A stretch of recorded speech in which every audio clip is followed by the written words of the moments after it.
प्रमुख वक्ता और मुख्य अतिथि प्रोफेसर आर.सी. सिन्हा सर, इस विभाग के यशस्वी विभागाध्यक्ष और हमारे सीनियर आदरणीय ऋषिकांत पांडे सर, और हम सबके गुरु और पुरोधा जो यहाँ बैठे हैं और सेवानिवृत्त हो चुके हैं पूर्व विभागाध्यक्ष और प्रकांड विद्वान आदरणीय प्रोफेसर जटाशंकर सर, यहाँ उपस्थित अन्य फैकल्टी जो भी हमारे associate professor, assistant professor, research scholars और जो भी छात्र एमए के भी मुझे बताए गए यहाँ बैठे हुए हैं, सभी को मैं सादर प्रणाम करता हूँ, अभिनंदन करता हूँ, वंदन करता हूँ। साथियों, अभी 13 तारीख को आदरणीय प्रधानमंत्री जी का प्रयागराज दौरा था, उनका विजिट था। मुझे प्रयागराज में सिक्योरिटी इंचार्ज बनाया गया था। जब प्रयागराज में आने लगा तो इस समय मेरा काफ़ी दिन से इस विभाग से संपर्क नहीं हो पाया था। एक अभिषेक श्रीवास्तव जी जो असिस्टेंट प्रोफेसर हैं, इनसे सुल्तानपुर से ही आए हैं, उनसे मेरा संबंध था। तो मैंने उनको फोन किया कि श्रीवास्तव जी, आपके विभागाध्यक्ष जी के बारे में मैं बड़ा सुनता हूँ, बड़ा विद्वान व्यक्ति हैं प्रोफेसर ऋषिकांत पांडे सर, क्या मैं उनसे मिल सकता हूँ, समय मिल सकता है? इन्होंने कहा सर मैं बात करके बताऊंगा। खैर इन्होंने प्रोफेसर ऋषिकांत पांडे सर से बात किया और समय दिलवाया। मुझे 3 बजे का समय मिला, मैं आया और मैंने पाया कि ईश्वर को धन्यवाद भी दिया कि हमारा विभाग एक विद्वान और यंग प्रोफेसर के हाथ में है, और ये सौभाग्यशाली हैं आप सभी लोग कि आप जैसा डायनामिक व्यक्तित्व यहाँ का है।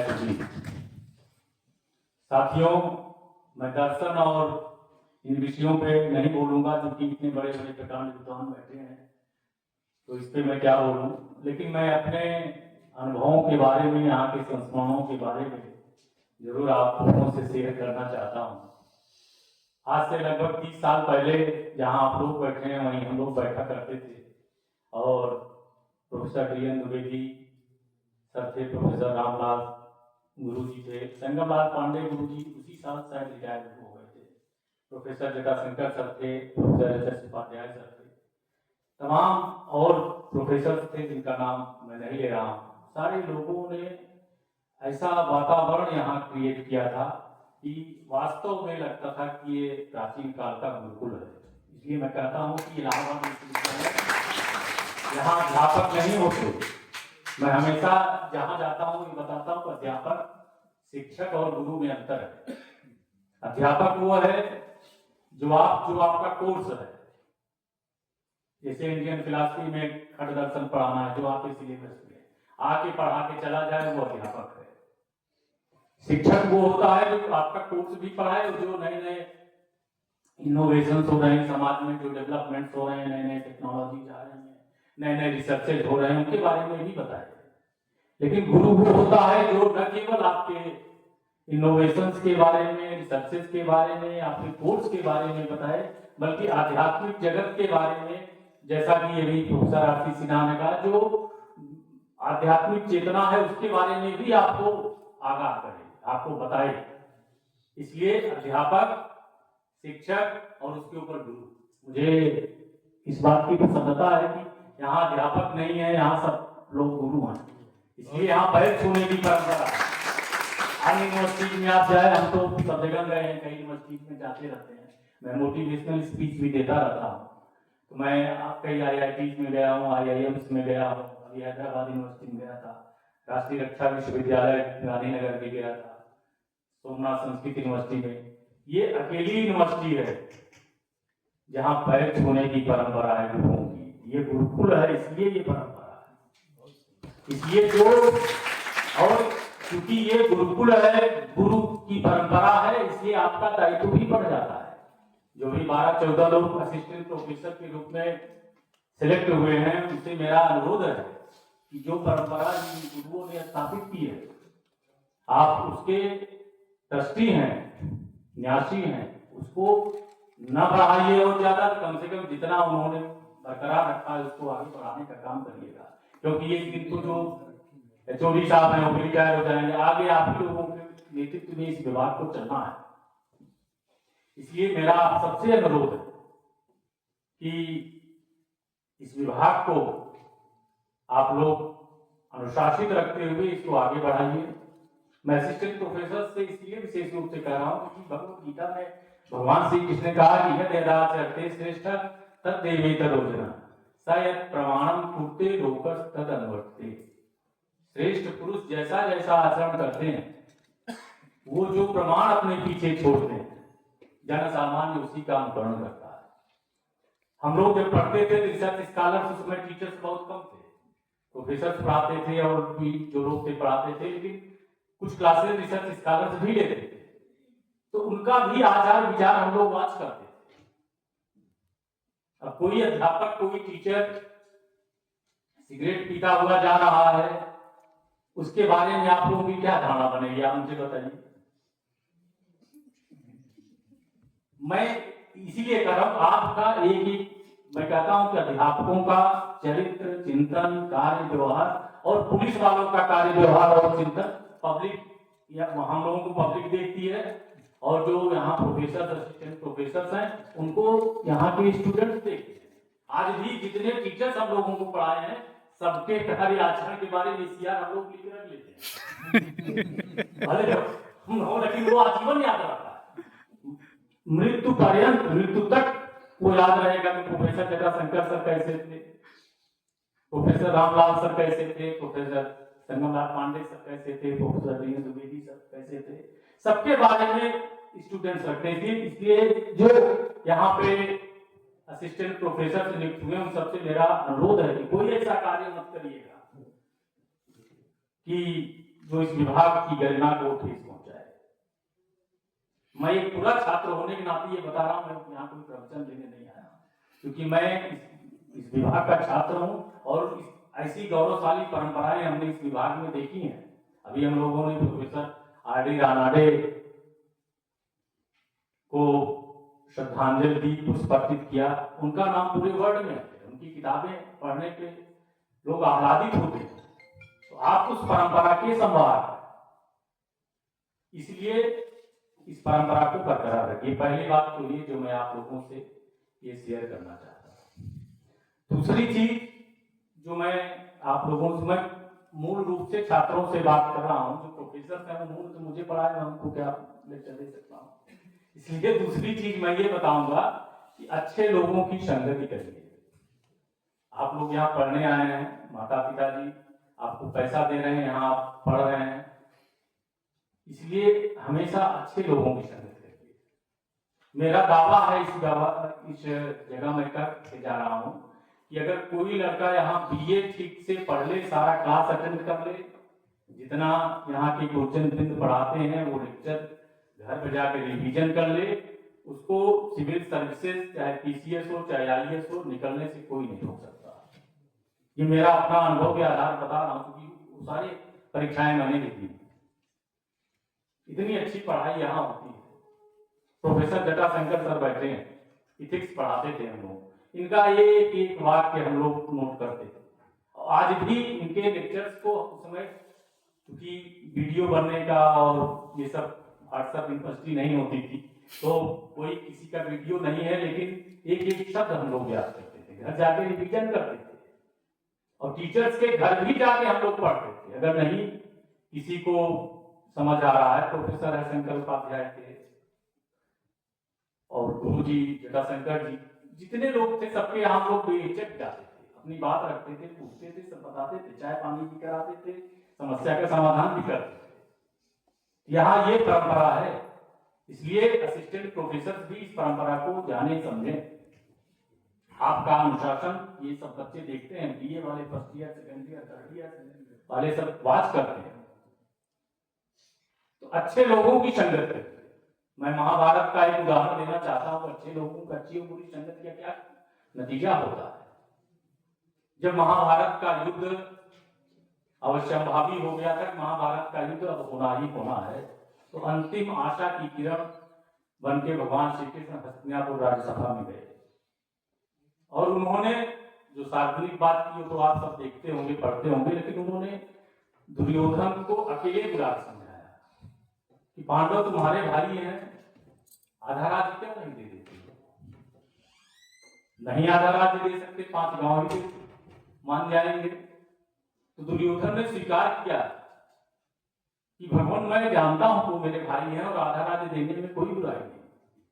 उसमें आता है महाभारत में ये संदर्भ, जानामि धर्मम न च मे प्रवृत्ति जानामि धर्मम न च मे निवृत्ति, सब लोग पढ़े होंगे कि मैं धर्म जानता हूं लेकिन उसको मैं प्रवृत्त नहीं हो पाता। मैं अधर्म भी जानता हूं कि अधर्म क्या है, लेकिन उससे मैं निवृत्ति मेरी नहीं हो पाती है। और जैसे ही मैं सोचता हूं कि मेरे भाई हैं, मैं दे दूं आधा राज्य, नहीं आधा राज्य 5 गांव दे दूं, क्यों झगड़ा?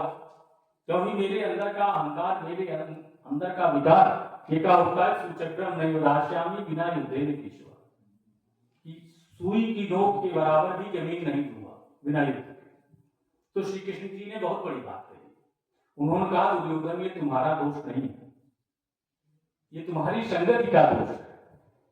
तुम हमेशा शकुनी, कर्ण और दुशासन ऐसे विधर्मियों के साथ रहते हो, तो तुम्हारा कान हमेशा भरते रहते हैं, दुष्प्रवृत्तियों में जा लिपटे हो। और पांडव हमेशा भीष्म पितामह, कृपाचार्य, द्रोणाचार्य जैसे विद्वानों की संगति करते हैं, इसलिए उनकी सोचने की शक्ति दूसरी है। उन्होंने कहा ये सब संगति ही है, ये संगति का प्रभाव ही है जो दुर्योधन भी बनाती है और युधिष्ठिर भी बनाती है। जैसा कि गुरु जी ने अभी कहा, ऋषिकांत पांडे सर ने, कि जटाशंकर सर जो है धर्मराज युधिष्ठिर है, ये संगत क्या ही प्रभाव। अच्छे लोगों की संगत करोगे तो प्रोफेसर जटाशंकर बनोगे, नहीं तो कुछ नहीं मिलेगा, नाले में गिर जाओ। इसलिए अच्छे लोगों की संगत करिए। आप देखिए पंजाब में उधर जो पाकिस्तान के एडजॉइनिंग बॉर्डर्स हैं हमारे, वहां इतना स्मैक का, एनडीपीएस का जो साइकोट्रोपिक ड्रग्स हैं, इतना प्रचलन बढ़ गया। वो कुसंगतियों के कारण ही तो है।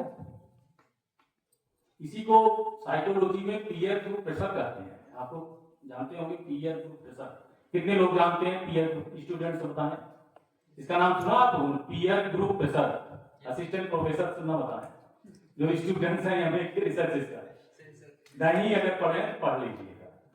पीयर ग्रुप प्रेशर वो होता है जो आपके अपने जो नजदीकी लोग हैं, जो हॉस्टल्स में साथ रह रहे हैं, जो क्लास में साथ रह रहे हैं, चलो यार क्लास छोड़ो, चला जाए फिल्म देखने लक्ष्मी टाकीज में, कहीं चला जाए जहाँ पढ़ने से क्या होगा, उसको किताब से पढ़ लेंगे, गुरु जी क्या पढ़ा देंगे। ये भाव जो है, इस भाव को समाप्त करिए, डेली क्लास करिए। जब हम लोग पढ़ते थे, गुरु जी वगैरह क्लास कर लेते थे, एकदम सन्नाटा छा जाता था और इतनी भीड़ होती थी कि जो पत्राचार की जो और तमाम कॉलेजेस के स्टूडेंट्स सब आगे बैठ जाते थे, जो रेगुलर स्टूडेंट सब लोग हैं चेयर नहीं, बड़ी दिक्कत होती थी। ये होता था कि कितनी जल्दी पहुंच जाए हम लोग की क्लास में बैठ लें, सीट मिल जाए।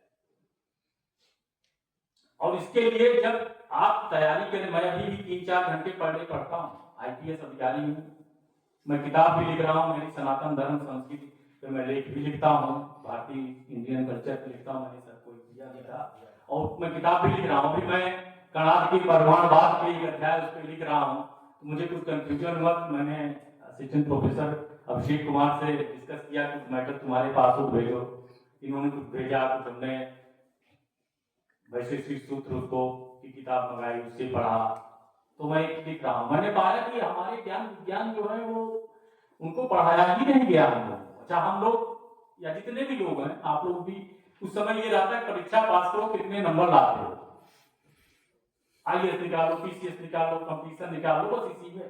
तो मूल प्रति कोई नहीं पढ़ता। आप लोग भी वैशेषिक दर्शन पढ़े होंगे, लेकिन कणाद के वैशेषिक सूत्र में कितने सूत्र हैं, कितने अध्याय हैं, नहीं पता। स्वाभाविक रूप से ये नहीं इतना गहराई में लोग पढ़ते। लेकिन फिर जब मैंने उसको पढ़ा, उसमें बताया जाता है 370 सूत्र, लेकिन कुछ उपलब्ध नहीं है अभी। उसमें जो न्यूटन ने गति के तीनों नियमों का प्रतिपादन किया था, उसमें लिखा हुआ है।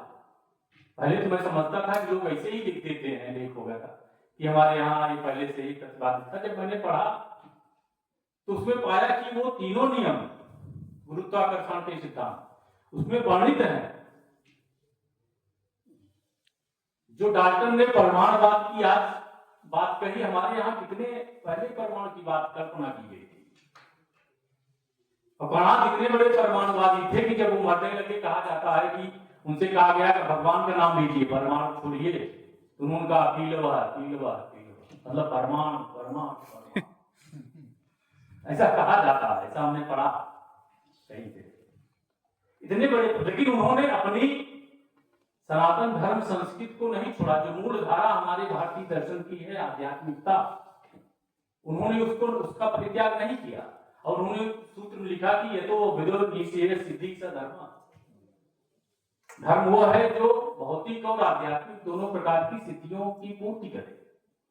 और उन्होंने कहा परमाणु ठीक है, लेकिन परमाणुओं को जोड़ता कौन है, परमाणुओं को सक्रिय कौन करता है? ईश्वर ही तो करता है, अदृष्ट को जागृत करके। तो हमारी जो मूल धारा है उसको छोड़े बिना हमारे ऋषियों ने सारे ज्ञान विज्ञान का प्रतिपादन किया है। अभी क्रिटिकल थिंकिंग की बात गुरु जी ने बताई, सिद्धांत सर ने। क्रिटिकल थिंकिंग हमारी परंपरा का आधार स्तंभ रहा। वाद विवाद और संवाद, तर्क वितर्क और सुतर्क, यही तो हमारी परंपरा के आधार स्तंभ रहे हैं। बृहदारण्यक में चाहे गार्गी या केवल के संवाद को देख लीजिए, छांदोग्य उपनिषद में श्वेतकेतु और उद्दालक ऋषि के संवाद को देख लीजिए, कठोपनिषद में यम नचिकेता संवाद को देख लीजिए, अष्टावक्र गीता में जनक और अष्टावक्र के बीच के संवाद को देख लीजिए, मंडन मिश्र और शंकराचार्य के बीच के संवाद को, शास्त्रार्थ को देख लीजिए। हमारे यहाँ कोई भी अपने मत का प्रतिपादन तलवार के बल में नहीं करता था, शास्त्रार्थ सभा बैठती थी, शास्त्रार्थ होता था, उस शास्त्रार्थ में जो जीतता था वही विजयी माना जाता था, और सब लोग उसके मत को स्वीकार कर लेते थे, उसमें कोई जोर जबरदस्ती नहीं होती। और यही स्थान है बंधा, जहां वो मंडपम बना हुआ है, अभी भी दक्षिण भारत शैली में एक मंदिर बना हुआ है यहाँ प्रयागराज में। वही स्थान था जहां शंकराचार्य और कुमारी भट्ट के बीच संवाद हुआ था। उस समय कुमारी भट्ट अग्नि समाधि लेने जा रहे थे, क्योंकि उन्होंने दो कारणों से अग्नि समाधि लेने का निर्णय किया था। एक तो ये कि वो उन्होंने कहा बौद्धों को पराजित कैसे किया जाए, बौद्ध दर्शन के बारे में उनको नॉलेज बहुत कम था, इसलिए उन्होंने नालंदा यूनिवर्सिटी में एडमिशन लिया, और उस समय वाइस चांसलर वहां के धर्मपाल थे। तो उन्होंने पूरा बौद्ध दर्शन का अध्ययन किया, और आके फिर उसी बौद्ध दर्शन के विरुद्ध तमाम तर्क देके उसका खंडन किया। तो उन्होंने अपने गुरु के प्रति क्योंकि अवहेलना उनके आदेशों की थी, अब मैं गुरु जी से शिक्षा लेके जाऊं और गुरु जी की ही बात को नकारने लगूं, उनकी बात को काटने लगूं, तो उनको जो आंतरिक पीड़ा हुई, और वो एक तो ईश्वर के अस्तित्व को मीमांसक थे, ईश्वर को बहुत ज्यादा उन लोगों की मीमांसकों को विश्वास है नहीं, तो इस नाते उनको क्षोभ हुआ और वो अग्नि समाधि लेने जा रहे थे। शंकराचार्य जी पहुंचे, इतने बड़े विद्वान थे कुमारी भट्ट कि उस समय जो शंकराचार्य जो जब तक वो प्रमाण पत्र नहीं देते थे किसी को, तब तक आचार्य नहीं माना जाता था। वैसे तो हमारे यहाँ जो लिखा पढ़ी में है कि जो तीनों प्रस्थानात्रयी विभाग से लिखे वही आचार्य कहलाने का अधिकारी है। भगवत गीता, ब्रह्मसूत्र और कम से कम 5 उपनिषदों पे, 4 उपनिषदों पे भाष्य लिखे, अपना निजी मत व्यक्त करे, वही आचार्य कहलाने का अधिकारी। लेकिन उसके ऊपर कुमारी भट्ट का प्रमाण पत्र महत्वपूर्ण होता था कि वो कहते थे कि नहीं तुम अब आचार्य हो गए हो, विद्वान हो गए, तभी माना जाता था। वही उन्होंने संवाद करने शंकराचार्य जी यहाँ आए संगम तट पे। उन्होंने कहा कि मैं तो जा रहा हूँ कि समाज लेने, मेरे शिष्य मंडन मिश्र हैं, उनके पास जाइए, आप शास्त्रार्थ करिए। और जब शास्त्रार्थ शुरू हुआ कि किसको बनाया जाए रेफरी, अंपायर किसको बनाया जाए। शंकराचार्य का अपनी पत्नी जो वह भारती है, बहुत विदुषी है, विद्वान है, उनको बनाइए, हम सहमत हैं। तो जो लोग कहते हैं कि भारतीय परंपरा में महिलाओं का को वेद पढ़ने, शास्त्र पढ़ने का अधिकार नहीं था, आप सोचिए उस समय प्राचीन काल में वह भारती ने उसकी अध्यक्षता की और शंकराचार्य को विजयी घोषित किया। और मंडन मिश्र सुरेश्वराचार्य के नाम से जो दक्षिण की पीठ है श्रृंगेरी में शंकराचार्य की, वहां के प्रथम शंकराचार्य बने। गार्गी और याज्ञवल्क्य के संवाद में देखिए कि हमारे यहाँ की महिलाएं कैसे अहंकार तोड़ देती हैं। उस समय जबकि कोई भी संस्कृति, कोई भी कल्चर महिलाओं के बारे में ये नहीं कह सकता था कि महिलाएं धर्म के बारे में, दर्शन के बारे में व्याख्यान दे सकती हैं, पढ़ सकती हैं। उस समय मेरे यहाँ महिलाएं शास्त्रार्थ करती थी। याज्ञवल्क्य और गार्गी का संवाद आप लोगों ने पढ़ा होगा। कितने लोग जानते हैं जो भी आने वाले छात्र हैं? किसी ने पढ़ा है? बृहदारण्यकोपनिषद में जो वर्णन है, किसी ने सुना? मैं 2 लाइन में, आप लोग ज्यादा लंबा समय नहीं लूंगा, 2 लाइन में मैं बता दूंगा। एक बार राजा जनक ने एक सभा बुलाई कि हमारे राज्य क्षेत्र में जो भी सबसे बड़ा विद्वान होगा, ब्रह्मवेत्ता होगा, उसको हम 1000 स्वर्ण जड़ित गाय देंगे। ऐसी गाय देंगे जिनके ऊपर सोना लगा होगा, सिंह के ऊपर गाय, हाँ स्वर्ण सिंह वाली, और उसपे जो गाय के ऊपर रखा जाता है, उसपे कहा गया कि उसपे भी सिंहों की सरकार है, सिंहों की भी लिखा जाता है। सरकार ध्यान ज्यादा है तो मैं संशोधित करता हूँ। उन्होंने जो सिंहों पे स्वर्ण लगी हुई गाय, 1000 गाय देने का उन्होंने बात। अब शास्त्रार्थ शुरू हुआ, तमाम लोग शास्त्रार्थ कर रहे थे।